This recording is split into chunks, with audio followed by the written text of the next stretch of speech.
Welcome, everyone, to Cognitive Spirals, your deep dive into the fascinating world of consciousness, cognition, and, of course, the quest for machine intelligence. Today, we're dissecting a paper with a rather intriguing title, Chain of Draft, Thinking Faster by Writing Less. Right, chain of draft. It sounds almost counterintuitive, doesn't it? Like, how can less writing lead to faster thinking? My initial reaction was skepticism, but the more I dug into it, the more I saw some genuinely interesting connections to how we might optimize AI, particularly in deep learning contexts. I'm immediately cautious. Thinking faster by writing less sounds like a great way to introduce errors. I wonder, is this really about thinking faster or just documenting less? And if it is thinking faster, is it just speeding up shallow thought at the expense of deeper reasoning? Well, I think the key word there is draft. The implication is that we're not just cutting out writing altogether, but rather refining the writing process itself. To me, that points towards a more efficient encoding of information. And efficient encoding, that's crucial for building truly intelligent systems. We're talking potentially a major reduction in the brute force approach. Yes, and I see it tying into some of the challenges we face in AI training. Think about it. We often drown our models in vast datasets, hoping they'll extract the relevant patterns. But what if, instead, we could provide them with data that's already been drafted, so to speak, distilled to its essential components? That resonates with my view of how deep learning continues to evolve, becoming more efficient at extracting meaningful patterns. That's where it gets interesting for me, because that distillation process, that drafting, it mirrors something fundamental about how our brains work.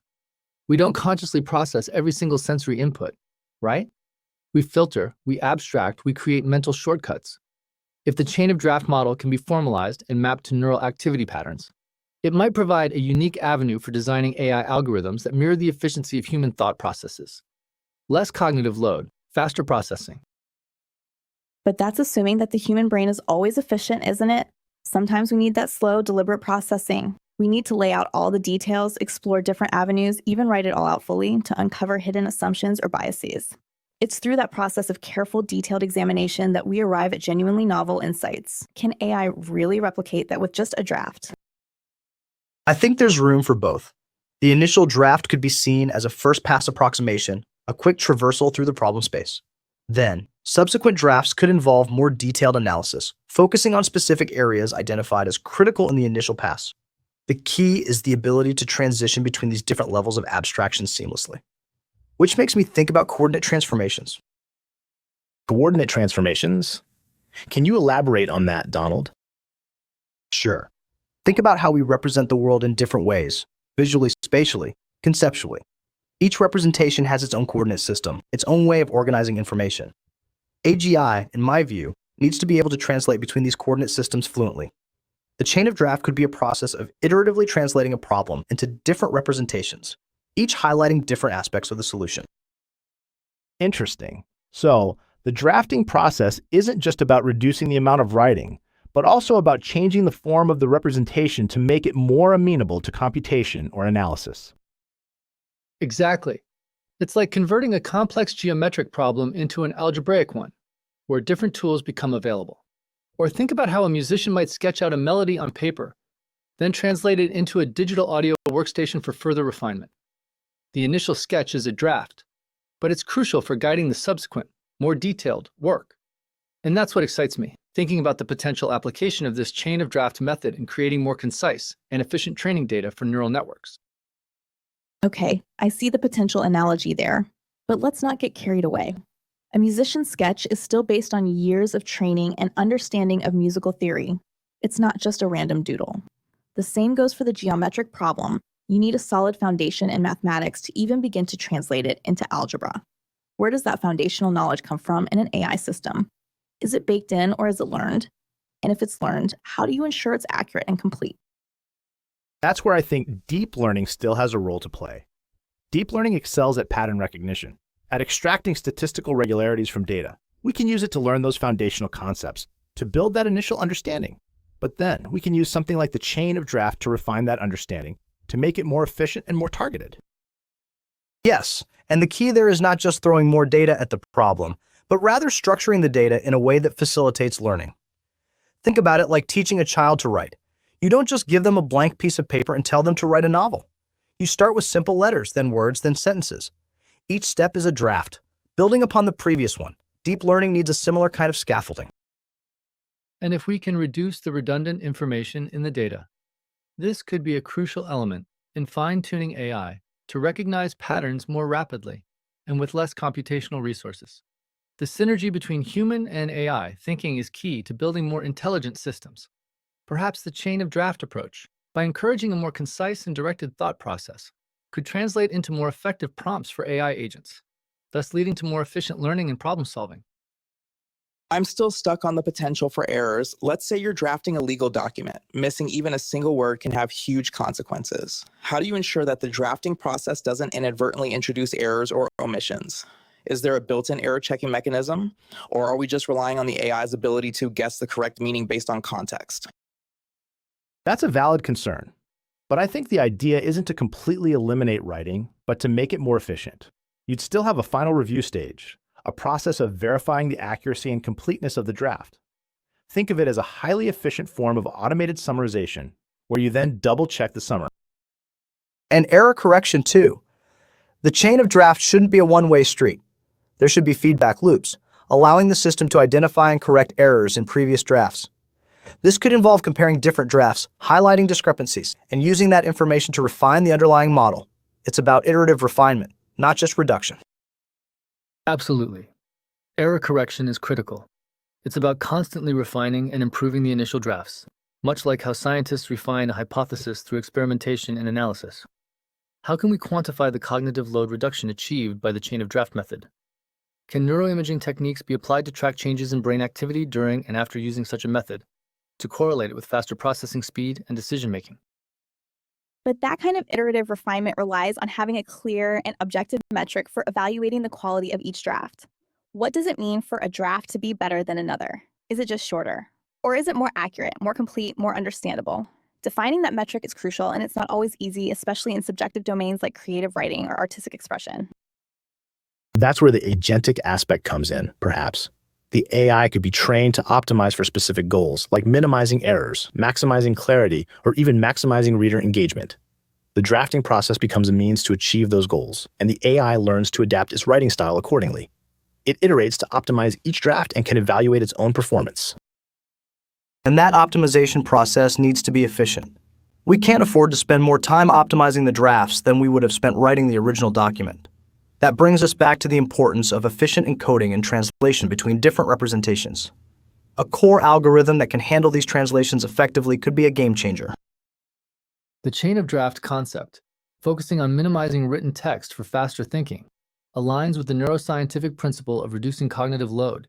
It suggests that by streamlining communication, we can potentially unlock higher processing speeds in both humans and AI. It really does. But I still worry about losing nuance and context. Sometimes the details are crucial for understanding the bigger picture. If you strip away too much information, you risk oversimplifying the problem and missing important subtleties, especially with the models hallucinating left and right these days. Well, then we need to design the drafting process in a way that preserves the essential context. Maybe we can use techniques like semantic annotation to tag important concepts and relationships, ensuring that they're not lost in the reduction process. Think of it as creating a highly compressed representation that still retains the key semantic information. That's where I see the potential for integrating symbolic reasoning. Instead of just relying on statistical patterns, we can explicitly encode knowledge about the domain, using symbolic rules and logical inferences. This could help to ensure that the drafting process is consistent with the underlying semantics, preventing the loss of crucial context. It's a powerful idea, bringing together statistical and symbolic AI. This is relevant to the next paper that I read. The concept of deep graph reasoning combined with self-organization resonates deeply with my belief that the key to AGI might lie in finding biologically inspired methodologies rather than merely brute forcing the problem with more data. This approach promises a path beyond the limitations of purely data-driven approaches, offering more than just mimicking behavior, but instead, a system akin to a living being's ability to reason and learn. Okay, but now we're talking about a much more complex system. We're talking about integrating neural networks, symbolic reasoning, and knowledge graphs. How do we even begin to design such a system? What are the fundamental building blocks? And how do we ensure that all the different components work together seamlessly? I think we can start by focusing on specific tasks. Let's say we want to build an AI assistant that can help lawyers draft legal documents. We can start by training a deep learning model to understand the structure and semantics of legal text. Then, we can use symbolic reasoning to encode legal rules and regulations. Finally, we can use a knowledge graph to represent the relationships between different legal concepts, and use all of this in the chain of draft. And the key, again, is to find efficient ways to translate between these different representations. How do we map the neural network activations onto the symbolic rules? How do we represent the knowledge graph in a way that's compatible with the deep learning model? These are the crucial engineering challenges that we need to address. And if these networks truly emulate self-organizing neural systems, what role will synaptic plasticity play in their development? How can we develop algorithms that allow these networks to learn from their mistakes and refine their own internal representations in a manner analogous to how the brain strengthens or weakens neural connections? And how do we evaluate the performance of such a system? What metrics do we use to measure its accuracy, its completeness, its understandability? Do we rely on human experts to evaluate its output, or can we develop automated evaluation metrics? It really is an area that needs a lot more research. I think we can use a combination of both. Human experts can provide qualitative feedback, identifying areas where the system is struggling or making mistakes. Automated metrics can provide quantitative measures of accuracy and completeness. By combining both approaches, we can get a more complete picture of the system's performance. And we need to be careful about overfitting. Just because the system performs well on a specific set of legal documents doesn't mean it will generalize to other domains. We need to test its performance on a wide range of data sets to ensure that it's truly robust and adaptable. The idea of knowledge networks as dynamically interacting structures aligns well with theories of neuroplasticity. It suggests a potential path toward AI systems that are not just reactive, but also capable of learning and adapting in a manner akin to the human brain. This is a very exciting prospect, and it compels me to further explore the connection between the development of self-organizing networks and the formation of long-term memory in biological systems. Right? Because the risk is that it becomes a very clever, very efficient, but ultimately still quite brittle system.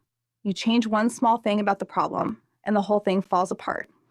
And that's what makes me so skeptical about claims of AGI based on current techniques, because AGI should be robust, adaptable, general. I agree that robustness is crucial, but I also think we're making progress.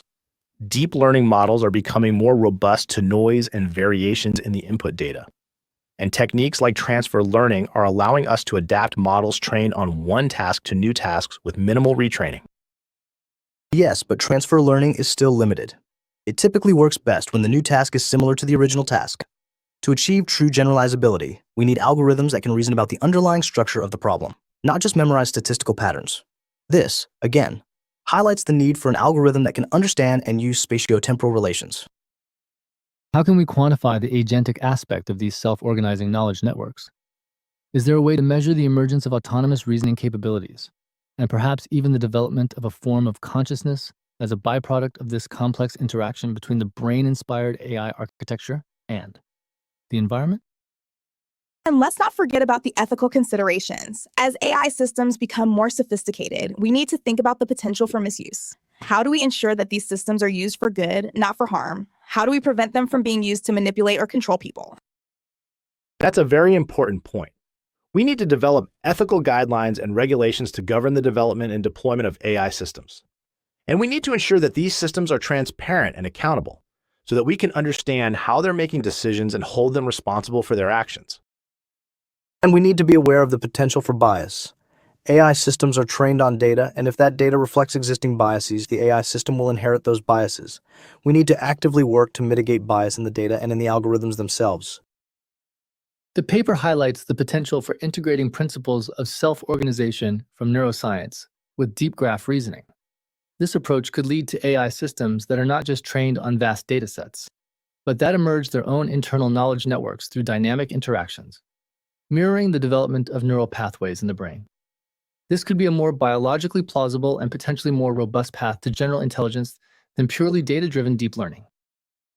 So, if we were to summarize the key takeaways from this discussion, I think we'd say that the chain of draft concept offers a promising approach for optimizing AI training by reducing redundant information and focusing on essential concepts. But we also need to be mindful of the potential for errors and the need for robust error checking mechanisms. And we need to integrate symbolic reasoning and knowledge graphs to ensure that the AI systems are not just memorizing patterns, but actually understanding the underlying structure of the problem. It is crucial to start thinking about how symbolic representation is best used to leverage current AI capabilities. That is a core consideration that should be further researched. And we need to focus on developing algorithms that can efficiently translate between different representations, allowing the AI system to leverage the strengths of each. More specifically, algorithms that utilize the spatiotemporal context. For me, further research should prioritize ways to quantify the cognitive load reduction using neuroimaging techniques to correlate it with faster processing speed and decision-making. From my perspective, further research should explore how the chain of draft method scales to larger, more complex problem domains.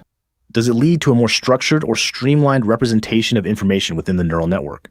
Or does the reduction in writing create an inherent weakness when the problem space grows? I'd say we need to focus on how this agentic aspect manifests in the reasoning process. Is it a form of rule-based reasoning embedded within the network structure, or is it merely an emergent property from the learned relationships? I suspect the agent's ability to act within the graph, to make inferences and choose actions, is ultimately limited by the quality and constraints of the underlying symbolic system.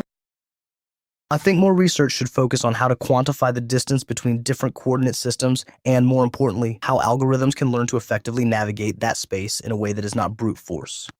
Is there an inherent cost associated with transitioning between these representations? If so, how can we minimize it? All right, it sounds like we have our work cut out for us. Thank you for joining us on Cognitive Spirals. We hope you found this discussion thought-provoking. Until next time, keep exploring.